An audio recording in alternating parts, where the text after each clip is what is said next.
हम बोले स्पीकर साहब, यदि विधायकों को 3 लाख रुपया दिए हैं फर्नीचर के लिए और नहीं हो रहा, इन लोग 10 लाख मांग रहे हैं, 1 रुपया एक्स्ट्रा मत दीजिए, इन लोग को दरी दीजिए सोने के लिए।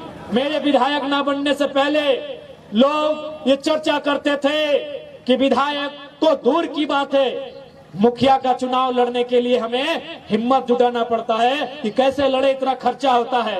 लेकिन आज जैसे ही हम चुनाव जीत कर आए हैं, आम जनता को, एक नौजवान को, एक भाई एक बहन को ये हिम्मत मिला है कि जयराम महतो एक मिट्टी के घर से विधायक बन सकता है, तो हम क्यों नहीं बन।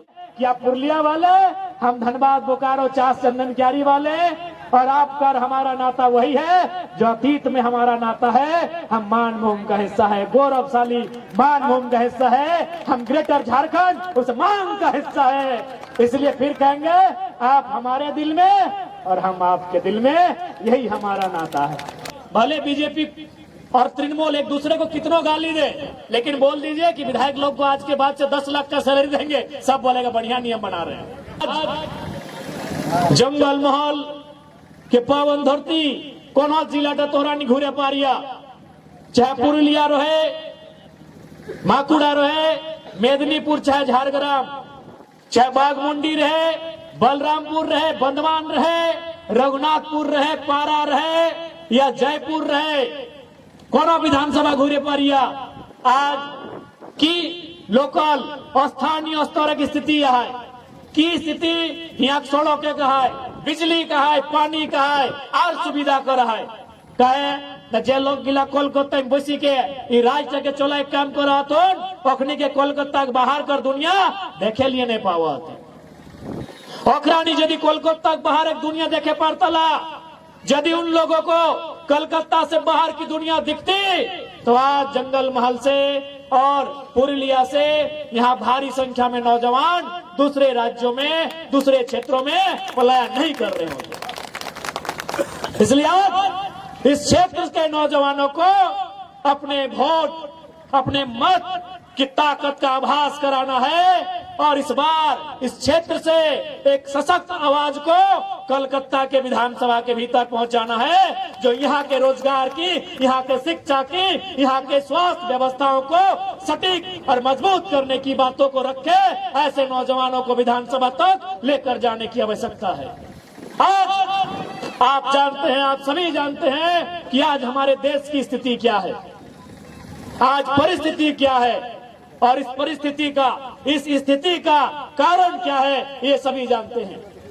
कारण यही है कि हम जिन्हें अपने वोटों के माध्यम से चुनने का काम करते हैं, उनके विजन में उनकी दूरगामी सोच न होने के कारण, उनके जमीनी लोगों के साथ जुड़ाव नहीं होने के कारण, उन्होंने कभी मूलभूत समस्याओं की ओर ध्यान नहीं दिया है, न ही उनका निराकरण करने का प्रयास किया है। आज समय की मांग है, बदलाव चाहिए, चाहे वो झारखंड रहे, चाहे वो बंगाल रहे, चाहे उड़ीसा रहे या छत्तीसगढ़ रहे। आज समय की मांग है कि इस देश की राजनीति में नौजवानों की भागीदारी होनी चाहिए। आज की युवा पीढ़ी, अभी आप देखिएगा, एक सप्ताह के बाद आईपीएल क्रिकेट का मैच होगा, वो दिन भर चिंता में रहेंगे कि भाई हमारी फेवरेट टीम मुंबई इंडियंस हो, चेन्नई सुपर किंग हो या रॉयल चैलेंजर बेंगलुरु हो, उसका टीम 11 क्या होगा। वो दिन भर चिंता करेंगे कि कौन 4 फॉरेनर प्लेयर इस टीम में खेलेंगे, लेकिन उसे इस बात की चिंता नहीं होगी कि हमारे गांव में जो स्वास्थ्य केंद्र बंद पड़ा है वो शुरू ठीक कैसे होगा, हमारे गांव के स्कूलों में टीचर की कमी है वो ठीक कैसे होगा, इस बात की हमें चिंता नहीं हो पाती है। इसीलिए नौजवानों ने एक नारा दे दिया है, आई हेट पॉलिटिक्स। भाई अगर आप पॉलिटिक्स से नफरत करेंगे तो फिर बेकार लोग राजनीति में आएंगे और आपके ऊपर शासन करेंगे। ये पढ़े लिखे नौजवानों की बोली है कि हमको पॉलिटिक्स पसंद नहीं है, आई डोंट लाइक पॉलिटिक्स। तो जब पढ़े लिखे नौजवान कहेंगे आई डोंट लाइक पॉलिटिक्स, तो बेकार लोग तो कहेंगे चलिए अच्छा मौका है, अच्छा मौका है। याद रखिएगा, हमेशा याद रखिएगा, आप इंजीनियर बनना चाहते हैं, आप डॉक्टर बनना चाहते हैं, आप जो भी बनिए, भाई परीक्षा तो नेता लोग ही ना लेंगे। वो पॉलिसी लेकर नहीं आएंगे तो आपका इंजीनियर का डिग्री बेकार हो जाएगा। आप इंजीनियरिंग कर लिए, पता चला 10 साल बहाली नहीं हुआ। आप मेडिकल की पढ़ाई कर लिए, पता चला 10 साल बहाली ही नहीं हुआ, नया कोई अस्पताल बना ही नहीं, तो फिर आपको पढ़ लिख के दूसरे देशों में जाना पड़ेगा। फाइनल निर्णय विधायिका का है। आपके किचन से लेके एक सुई से लेके हर वो काम जो हमारे जीवन में जरूरत के रूप में पड़ता है, उसका निर्णय विधायिका लेती है, उसका मोल दर भाव विधायिका करती है। तो आप सोच सकते हैं, आज अगर कहीं एक पुल गिर जाता है तो मान के चलिए कुछ लोगों की जानें चली जाती है, क्योंकि एक इंजीनियर ने बेकार काम किया है। अगर एक डॉक्टर बेकार काम करेगा तो ठीक इलाज नहीं होने के कारण 1-2 लोगों का जान जा सकता है, लेकिन एक लीडर अगर बेकार काम करेगा, जिंदा तो आप रहेंगे लेकिन जीते जी मार दिया जाएंगे। आप जिंदा तो रहेंगे लेकिन जीते जी मार दिए जाएंगे। इसलिए जितना इंपॉर्टेंट एक डॉक्टर है, जितना इंपॉर्टेंट एक वकील है, जितना इंपॉर्टेंट एक इंजीनियर है, उससे ज्यादा इंपॉर्टेंट इस देश में लीडर है। क्योंकि भारत एक संवैधानिक देश है और संविधान का सुरक्षा कहां से होता है? या तो देश की संसद से या तो राज्य की विधानसभा से। इसलिए नौजवानों को अपने आंखों को खोलना होगा, आपको ध्यान से देखना होगा कि आज हमारा देश, हमारा राज्य कहां जा रहा है। हमने राजनीति में दिलचस्पी लेना छोड़ दिया है, इसलिए उन लोगों ने राजनीति में दिलचस्पी लेना आरंभ किया है जिनको राजनीति सेवा नहीं, अपना सुख चाहिए। आज देखिए हमारे झारखंड में अभी हमारे राज्य के स्टूडेंट स्कॉलरशिप के लिए परेशान हैं और हमारे एक विधायक विधानसभा में बोल रहे हैं कि सर हम लोग को 10 लाख रुपया दीजिए फर्नीचर के लिए। हम बोले भाई क्या हो रहा है? हम तुरंत बोले सुनिए, हम बोले स्पीकर साहब यदि विधायकों को 3 लाख रुपया दिए हैं फर्नीचर के लिए और नहीं हो रहा, इन लोग 10 लाख मांग रहे हैं, 1 रुपया एक्स्ट्रा मत दीजिए, इन लोग को दरी दीजिए सोने के लिए। सब बोला भाई एगो विधायक है जो हम लोग का भी काम में टांग अड़ाता है। अरे भले हम लोग का पार्टी अलग है लेकिन सुविधा तो सबको ना मिलेगा, और यही सच्चाई है। भले बीजेपी और तृणमूल एक दूसरे को कितनों गाली दे, लेकिन बोल दीजिए कि विधायक लोग को आज के बाद से 10 लाख का सैलरी देंगे, सब बोलेगा बढ़िया नियम बना रहे हैं। खाली बोल दीजिए कि आज के बाद बंगाल सरकार ये निर्णय करती है कि सभी 294 ना सभी विधायकों को बंगाल में 10 लाख रुपए सैलरी दिया जाएगा, तब ना बीजेपी तृणमूल का विरोध करेगी, ना कांग्रेस, ना वामपंथी।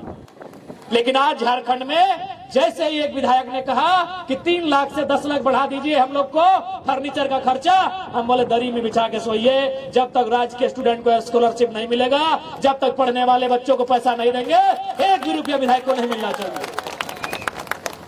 क्यों ऐसा हम बोल पाए?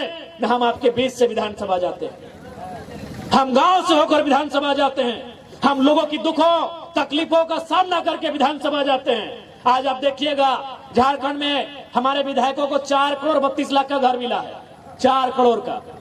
हम क्या किए? अपना पूरे झारखंड नहीं है, बंगाल वाले भी जाएंगे तो कोई दिक्कत नहीं है। हमने कहा 14 नंबर का आवास है, आप अगर रांची कोई काम से आते हैं, परीक्षा देने, हॉस्पिटल के मैटर में, और आप होटल में रुकते हैं तो 1000-2000 रुपया आपका होटल में खर्चा होगा। आप हमारे आवास में आकर रहिए।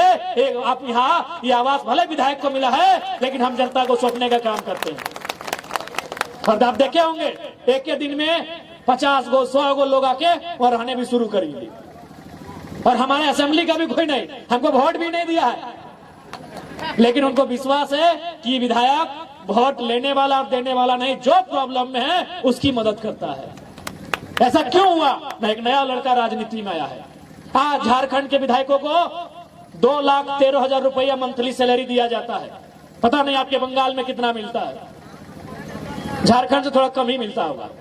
आज हमारे झारखंड के एमएलए को हर महीना जो वेतन होता है, सैलरी होता है, मंथली सैलरी 2,13,000 मिलता है। हमने क्या किया कि भाई हम 50,000 रुपया अपना खर्च के लिए रखेंगे, बाकी 1.5 लाख रुपया हर महीना जितना है वो बीडीओ सीओ बड़ा बड़ा ऑफिसर का तनख्वाह होता है, हर महीना हम बच्चों को, उनको जो पढ़ते लिखते हैं, डोनेट कर देते हैं। अपना वेतन, हम अपना सैलरी, ऐसा नहीं कि 2 नंबर का पैसा। आप जाके देखिए हमारा स्कॉर्पियो में आगे चेक रखा होगा। कोई जरूरतमंद आया कि भैया हमको एडमिशन के लिए 2,000 रुपया कम पड़ रहा है, मेरा रजिस्ट्रेशन के लिए 2,000 रुपया कम पड़ रहा है, भैया मेरा सिलेक्शन स्पोर्ट में हो गया है, जाने का भाड़ा नहीं है, किट नहीं है, तुरंत चेक काटते हैं और बोलते हैं हम तुम्हारे साथ खड़े हैं, क्योंकि एक नया विधायक उनके बीच आया। इसलिए हम कह रहे नया विधायक आएगा जो आपके बीच का होगा, वो समझेगा, वो सुनेगा आपकी तकलीफ क्या है, वो जानने का प्रयास करेगा आपकी पीड़ा क्या है। लेकिन ये पुरानी राजनीति में क्या है कि भाई चुनाव तक ठीक है, ভোটের দিন তো ভালো, ওরা আয়ে নিয়ে জোড়হাত করে ভোট পার ওরা রাজা, বড় বড় মহলে থাকে, বড় বড় জনতার সুধি नहीं ले। वोट के दिन तक उन लोग ठीक है, आके बोलेगा एक बार हमको ही दीजिएगा, जैसे चुनाव खत्म पते नहीं चलेगा विधायक जी कहाँ गए हैं। इसलिए आज पूरे देश को आवश्यकता है राजनीति में बदलाव करने की। आज पूरे देश की आवश्यकता है कि राजनीति में बदलाव हो, नए नौजवान राजनीति में आए और वो जरूरत, जो जनता की जरूरत है, जो जनता की बेसिक नीड्स है, उनकी बात करे, उन्हें वो पार्लियामेंट में रखे, उन्हें वो असेंबली में ले जाए और उन पे सरकार से बहस करे, उन पर सरकार से मुकाबला करे। आज देखिएगा झारखंड विधानसभा में जब जब हम सवाल के लिए खड़े होते हैं, मंत्री लोग एकदम हालत खराब हो जाता है कि विधायक जी कौन सा क्वेश्चन करेंगे। इसलिए आज नौजवानों को मेरा यही संदेश रहेगा, निसंदेह आप अपने अपने विधाता को मानिए। विधाता का मतलब किसी के लिए ईश्वर, किसी के लिए खुदा, किसी के लिए वाहेगुरु, किसी के लिए गॉड। आप बेशक अपने अपने विधाता को दिलो जान से मानिए, लेकिन याद रखिएगा आपकी सुविधा विधाता के यहाँ से नहीं, विधायिका के कुछ करने से होगी। आपके शिक्षा की सुविधा विधायिका के कुछ करने से बेहतर होगी। आपके पढ़ाई लिखाई की सुविधा विधायिका के कुछ करने से होगी। आपके बच्चों का उज्जवल भविष्य, आपके राज्य का, आपके जिले का बेहतर भविष्य विधायिका के कुछ करने से होगा। बाकी विधाता का हम भी सम्मान करते हैं, आदर करते हैं। आस्था इस देश के कण कण में बसा है, लेकिन याद रखिएगा आज समस्या का समाधान कहीं है तो विधायिका के पास है। विधायिका जो गवर्नमेंट होती है उसके पास पॉलिसी है, वो पॉलिसी तय करेगी कि हम शिक्षा को बजट कितना देंगे, वो पॉलिसी तय करेगी कि इस बार हम ग्रामीण विकास को कौन सा बजट देंगे, इस बार हम भू राजस्व को कौन सा बजट देंगे, इस बार हम नौकरियों के लिए कितना बजट देंगे, इस बार हम बाकी कौन कौन विषयों के लिए कितना बजट देंगे। ये तय विधायिका करती है, विधाता नहीं। इसलिए नौजवानों, मैं आपसे आग्रह करूंगा कि देश में जो चल रहा है, देश में जो घट रहा है, उस राजनीति के पैटर्न को तोड़िए, उस राजनीति के तरीके को बदलिए और इस बार एक नए संकल्प के साथ नए नेताओं को सामने लाइए। जितने नए नेता सामने आएंगे, जितने नौजवान इस राजनीति में आएंगे, बदलाव उतना होगा। आज कोई, जब मेरे विधायक ना बनने से पहले लोग ये चर्चा करते थे कि विधायक तो दूर की बात है, मुखिया का चुनाव लड़ने के लिए हमें हिम्मत जुटाना पड़ता है कि कैसे लड़े, इतना खर्चा होता है। लेकिन आज जैसे ही हम चुनाव जीत कर आए हैं, आम जनता को, एक नौजवान को, एक भाई एक बहन को ये हिम्मत मिला है कि जरा महतो एक मिट्टी के घर से विधायक बन सकता है तो हम क्यों नहीं बन सकते। हम मानते हैं भाई कि आज हमारा सैलरी 2 लाख रुपया है, लेकिन जिस दिन हम विधायक नहीं बने थे हमारा घर कैसे चलता था आपको बता दे। हमारे एक चाचा हैं जिनकी दोनों आंखें नहीं है, हैंडीकैप्ड है, विकलांग है, उनको 1000 रुपए का पेंशन मिलता है। हमारी दादी है जो लगभग 100 साल का उम्र उनको होने वाला है, उनको वृद्धा पेंशन मिलता है। और हमारी माँ है जिन्हें 3000 रुपए उस समय मिलता था, क्योंकि हमारे पिताजी झारखंड आंदोलनकारी हैं। झारखंड आंदोलन के शहीद हैं और झारखंड सरकार झारखंड आंदोलनकारियों को 3,500 रुपया उनके आश्रितों को देती है। यानी सोच सकते हैं हमारे घर में कोई ढंग का नौकरी भी नहीं था। 1,000 रुपए का पेंशन हमारी दादी को, 1,000 रुपए का पेंशन हमारे चाचा को, दोनों आंख नहीं है, और 3,500 रुपए का पेंशन हमारी माँ को, क्योंकि हमारे पिताजी झारखंड आंदोलन के शहीद हैं। उस परिवार से आके हम विधायक बने हैं। जब कोई सुनता है, सोचता है, तो दिमाग हिल जाता है। हाँ है, हम आज विधायक हैं, आज हम लोग को सारी सुविधाएं हैं, लेकिन जिस दिन विधायक नहीं थे, एक साधारण परिवार से हम यहाँ तक आए हैं। और हम इसीलिए हम जनता की बात करते हैं, इसीलिए हम जनता की बात करते हैं, इसीलिए हम बागी विधायक के रूप में झारखंड में जाने जाते हैं, क्योंकि हम जनता के बीच से आए हैं। इसलिए आप सभी से आग्रह है, आप सभी से अनुरोध है कि इस बार 26 के चुनाव में इस बंगाल की धरती में, जिसे माय माटी मानुष की धरती कहा जाता है, जैसे हमारे झारखंड में जल, जमीन और जंगल, हमारे झारखंड का आधार कहा जाता है जल, जमीन, जंगल, आपके बंगाल के आधार को कहा जाता है माय माटी मानुष। इस धरती में, बंगाल की गौरवशाली धरती, जिसका एक सांस्कृतिक विरासत है, एक कल्चरल आइडेंटिटी जिस स्टेट की है, आज मैं इस राज्य के सभी नौजवानों से, विशेषकर जंगल महल के नौजवानों से, बुजुर्गों से, माताओं से, बहनों से, अभिभावकों से ये आग्रह करूंगा, इस बार जेल के समर्थित उम्मीदवारों को चुनाव में भारी मतों से विजय बनाकर असेंबली तक पहुंचाए। मैं पूरा उम्मीद और आशा और विश्वास दिलाता हूं, जैसे एक विधायक झारखंड में हालत सिस्टम का खराब करके रखे हैं, बंगाल में भी वो व्यवहार, बंगाल में भी वो दृश्य देखने को मिलेगा। क्योंकि हम लोग का सिंबल अभी बंगाल में क्या होगा वो कंफर्म नहीं हुआ है, आपको बताना चाहेंगे। क्योंकि क्या है, जो नियम है किसी पार्टी के चुनाव चिन्ह को कंटिन्यू करने का, उसमें हम लोग थोड़ा सा चूक हो गया था झारखंड में, तो चुनाव चिन्ह हमारा क्या होगा वो अभी कंफर्म नहीं है। लेकिन जो भी चिन्ह होगा, प्रत्याशी हमारे 1-2 दिन में क्लियर हो जाएंगे। जो भी हमारे प्रत्याशी हो, चाहे बागमुंडी हो, जयपुर हो, बलरामपुर हो, पुरलिया हो या पारा हो, इस ठंडा ठंडा में बंगाल की पारा का हाई कर दीजिएगा, ये आपसे अनुरोध होगा। क्योंकि फिर से बारिश तेज होने लगी है और ये नई बारिश है, इसमें बीमार होने की संभावना है। इसीलिए हमें अपने भाषण से, अपने चुनाव की चर्चा से ज्यादा आपके स्वास्थ्य की चिंता है। आपने झारखंड के विधानसभा में मेरा एक बहस सुना होगा, जब हम आंकड़ों के साथ एक दलील दे रहे थे कि झारखंड में प्रत्येक दिन 10 से 12 नौजवान का मृत्यु रोड एक्सीडेंट से होता है, और उनमें मैक्सिमम जो कारण है वो शराब है। इसलिए हमने कहा कि स्पीकर साहब, राज्य सरकार शराबबंदी का कानून बनाए। भले मुझे लोग अब वोट ना करे क्योंकि ज्यादा दारू पीने वाला है, लेकिन मुझे अपने वोट की नहीं, उनके बच्चों की भविष्य की चिंता है।